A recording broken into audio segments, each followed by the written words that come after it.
It's another day and it's another tutorial for you guys on how to use the fireball, and this time it's going to be on in like higher legends, so as to say. So we're going to run into some interesting base styles, and I'm going to show you guys how you need to plan your fireball out, so that you can actually go ahead and grab better value with your heroes, because this army that I'm using is all about your heroes.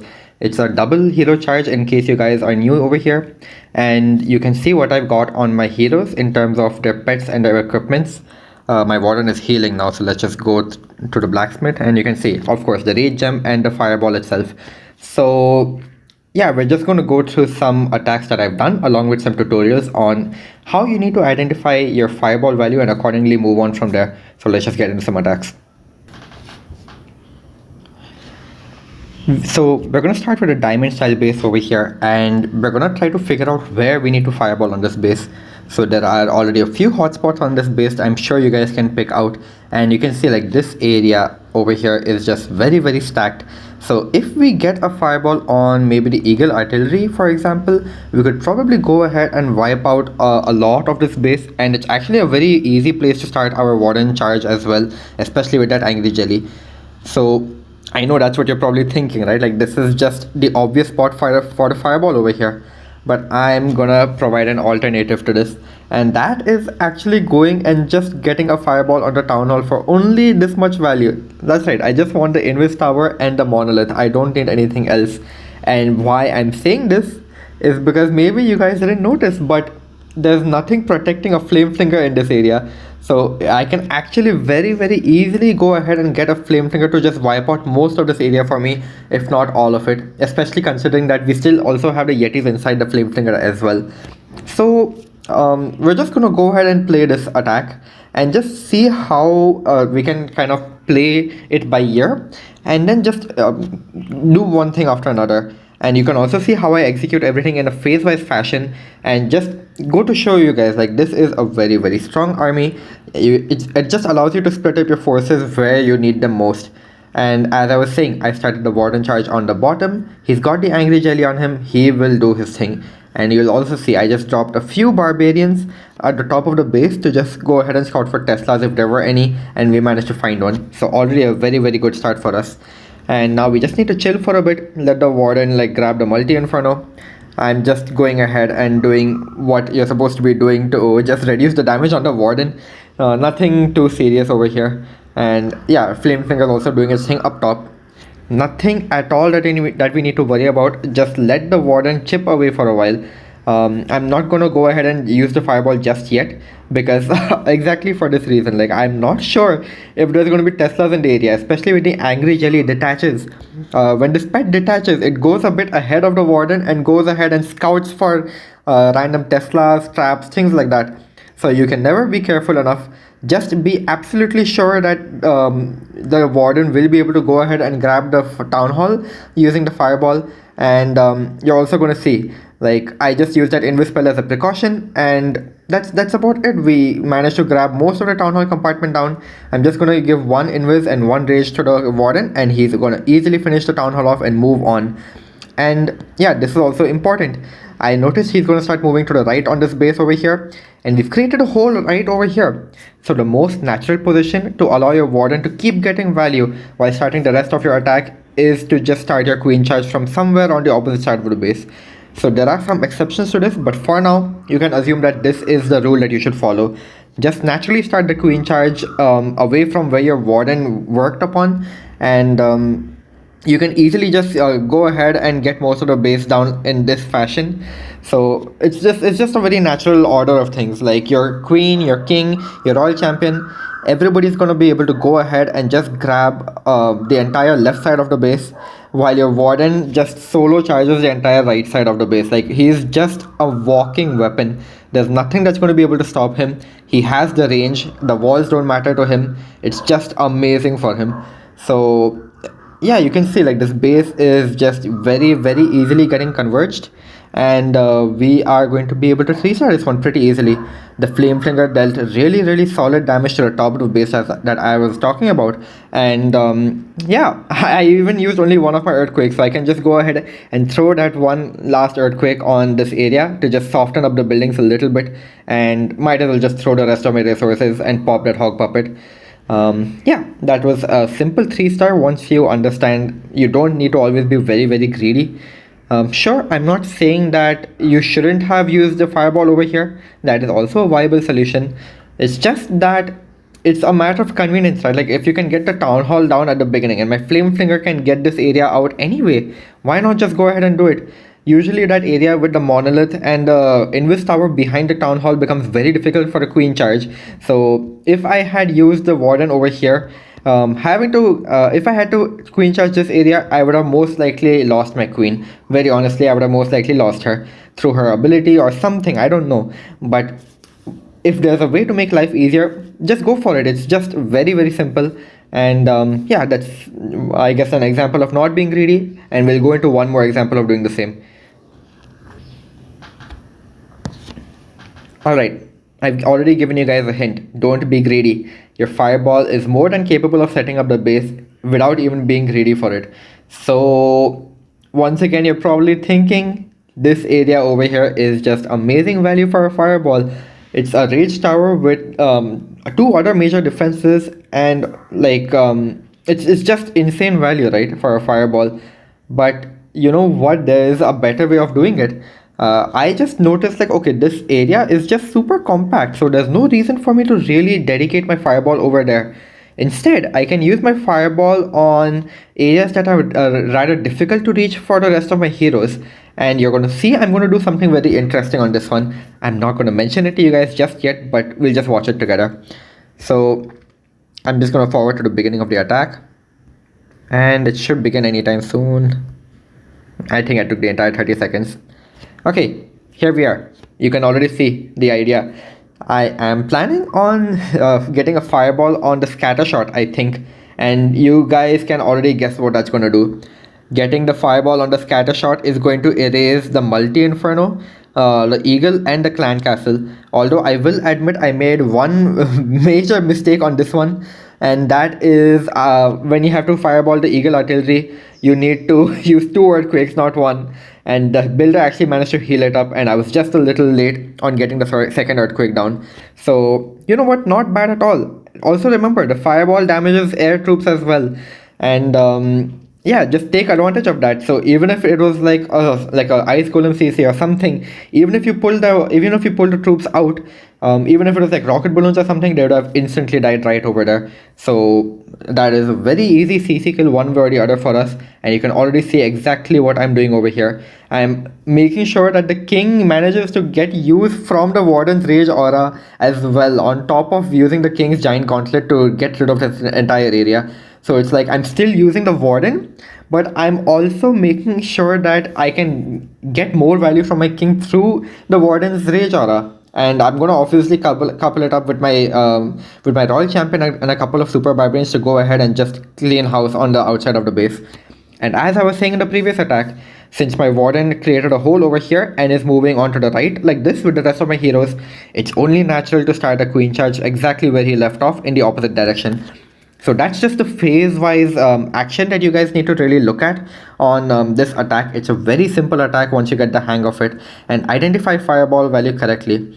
So look at that, like we just easily got rid of the entire rage tower compartment over there, and our warden is gonna still keep going strong with my royal champion over here, and there's nothing that's gonna stop these guys, especially with the rage aura and the number of resources I have. It's just insane.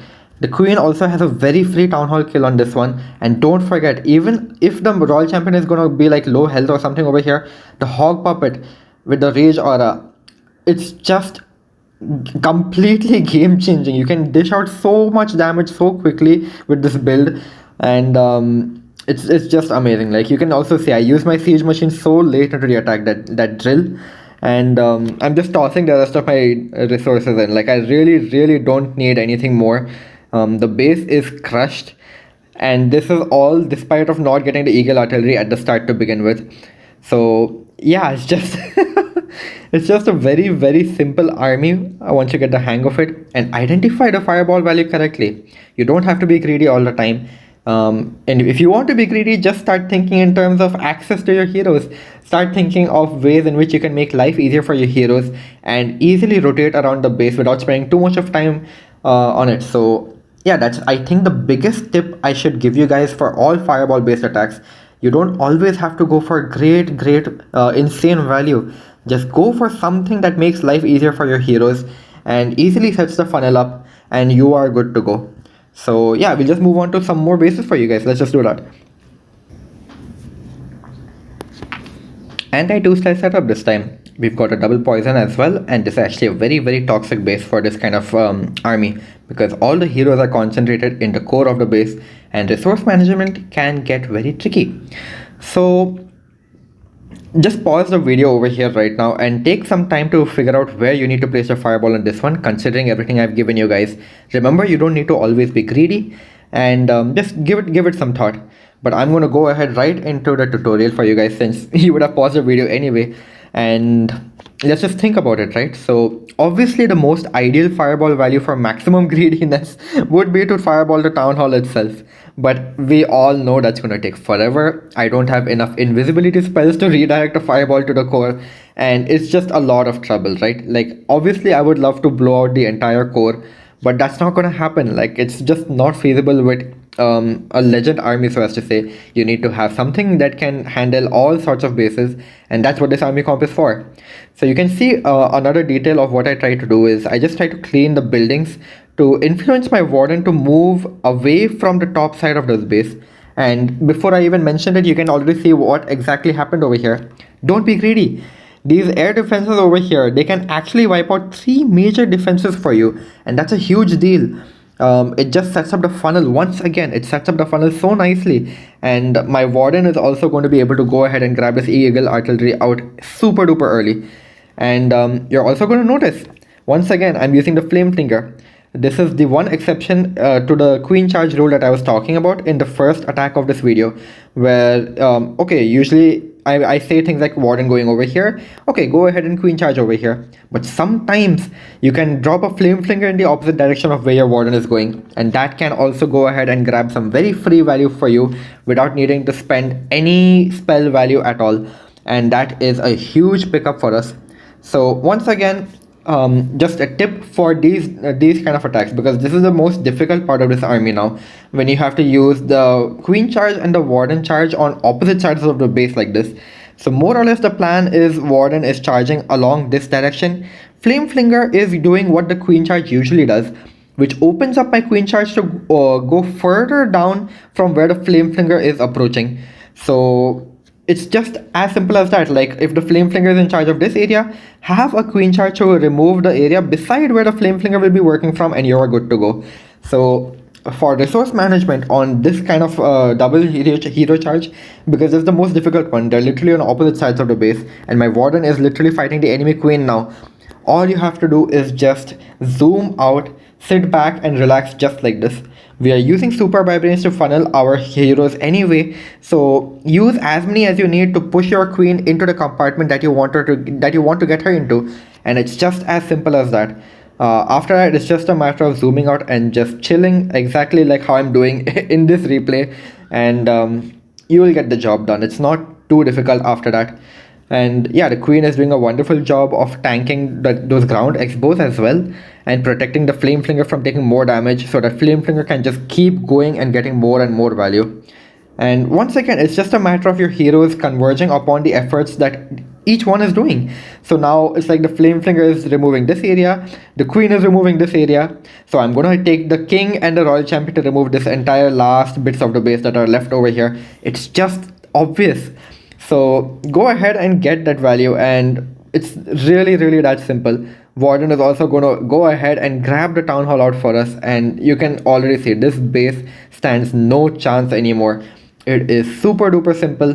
I can see my queen is walking towards the right, so I decided to use my royal champion from the bottom of the base instead on this one. And yeah, that's about it. It's just a matter of getting used to the multitasking that is there on these bases. And once again, you see me using the earthquake with that hog and haste while combo at the bottom. Those invis spells which you never used also come super in clutch, and once again, Warden's Rage Aura is coming in clutch to just finish this job. Like, it's just so simple. It's just reusing resources so efficiently as well, and you are making sure that each hero is kind of creating a funnel for the next hero to come in as well. And it just works out perfectly, like especially those moments where you even get to reuse the Warden's Rage aura. Bases stand no chance. All you have to do is make sure that you can actually multitask to that extent, and I hope these tutorials do give you guys an idea of how to approach bases safely. Most importantly, safely. Never get too greedy, and I can assure you your Warden will never die. Just focus on creating the funnel and focus on getting the value from your sieges and your Queen charge and your Warden charge, such that none of them ever die, and you will just break every last base. So yeah, that's I think our second last attack for this video. We'll do one more for you guys and call this one a wrap. Last base, it's another very toxic anti-2 style setup. Once again, double poison, and obviously you guys know that the ideal fireball on this one is going to be the Town Hall itself, but we can't have that over here for reasons I explained in the very previous attack. So what can we do on a base like this? I think we can settle for maybe something simpler, and it should be easily achievable, especially with the Angry Jelly. If we get a fireball on this monolith, we will go ahead and wipe out both the scatter shots as well along with it. And honestly, that's not a bad start. That's not a bad start at all. It's something that we can easily set up with, and to that extent you can already see what I'm trying to do over here. I've already started my Flame Flinger to influence my Warden to start going to the right on this base. And look at that, like after we get rid of these defenses over here and this mortar, it's just free value for your Flame Flinger. Like this entire compartment, super free value for him. And yeah, the Warden is 100% gonna keep going to the right on this one. I decided to use the Flame Flinger on the left only because of the enemy king that was waiting on the right side compartment over here. And the healers are switching to the super barbarians and the wizards over here. That's why I just dropped a couple of loons to go ahead and tank for this air defense. This does happen sometimes in your attacks. Be a little careful of when it does happen and take the precautions as I have done so in this attack. The healers will come back to the Warden the moment he starts taking damage from anything, be it a ground X-bow, multi-inferno, whatever it may be. And this is another neat trick that you can employ. Once the Warden is close enough to the core, just use an invis spell to redirect the fireball to the core. This is like one of the most convenient things you can probably do. It's very simple. Give maybe half a second after you pop the invis spell to pop your fireball, because the buildings have to actually go invisible, and it takes approximately somewhere between quarter to half a second for the invis effect to actually register before you tap on your fireball ability. So once again, same principle. We have the Warden over here, and this time I use the Flame Flinger over here, which means we will start the Queen from where the Flame Flinger will not be able to go ahead and grab value for us. It's just that logical, it's just that simple. It's it's just easily collapsing the base one defense at a time, one building at a time, and making sure that there's nothing left for you to really pick up as you keep doing so. And once again, just zoom out, sit back, and just relax a little bit, see what needs, which area needs help. And the moment I know, like for example, I noticed my Queen is moving out over here. She's not going into the compartment. I just dropped a couple of super barbarians to go ahead and grab that air defense for me and save my Queen's healers. And that's perfect, especially with that one Flame Flinger shot. It's a done deal. The Queen is no longer in danger. Warden is also chilling. Everybody is just...